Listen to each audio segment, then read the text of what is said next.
This is another day for the Daily Bread Bible study. We are looking at day 73 for Judges chapters 4 and 5.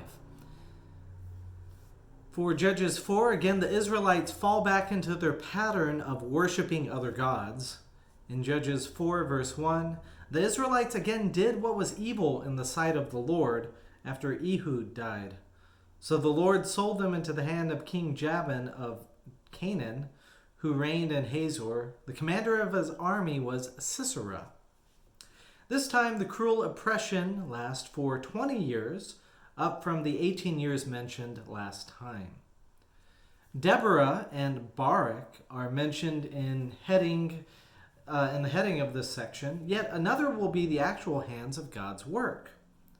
Deborah, who was reported to have been judging Israel, hears of the struggles with King Jabin up north. She calls Barak, who travels over 100 plus miles to meet her. She asks Barak to assemble troops who will go under one condition, that Deborah needs to travel with them on this 100 plus mile journey. In verse 9 of chapter 4, and she said, I will surely go with you. Nevertheless, the road on which you are going will not lead you to glory, for the Lord will sell Sisera into the hands of a woman.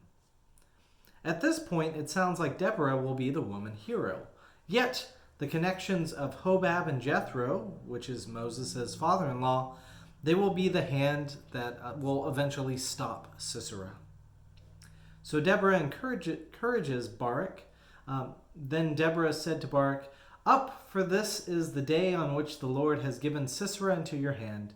The Lord is indeed going out before you. From Judges 4, verse 14.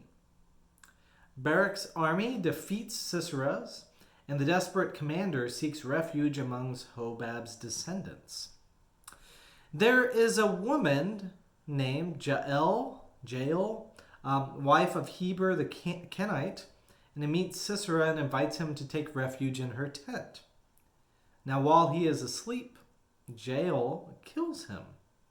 In Judges 4:21, Jael, wife of Heber, took a tent peg and took a hammer by her hand and went softly to him and drove the peg into his temple until it went down to the ground. He was lying fast asleep from weariness and he died.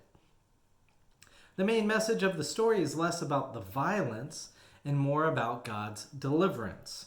In Judges 4:23, so on that day God subdued King Jabin of Canaan before the Israelites.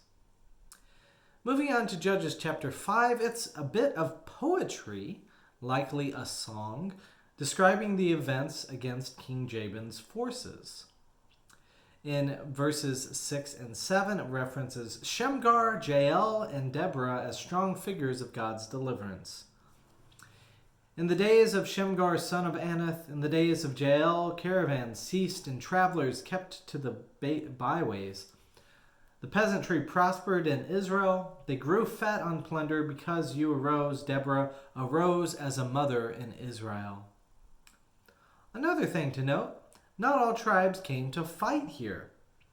We see there is Ephraim and Benjamin, Manasseh and Zebulun, Issachar and Naphtali all send people to fight.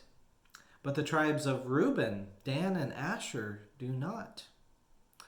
Likewise, there's no mention here of Simeon, Judah, or the tribe of Levite, which, the Levites are never really called to fight.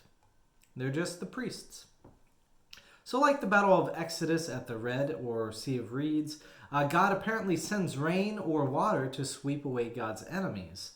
In Judges 5:21, the torrent Kishron swept them away. The onrushing torrent, the torrent Kishron, march on, my soul, with might. Understandably, the lyrics appreciate Jael.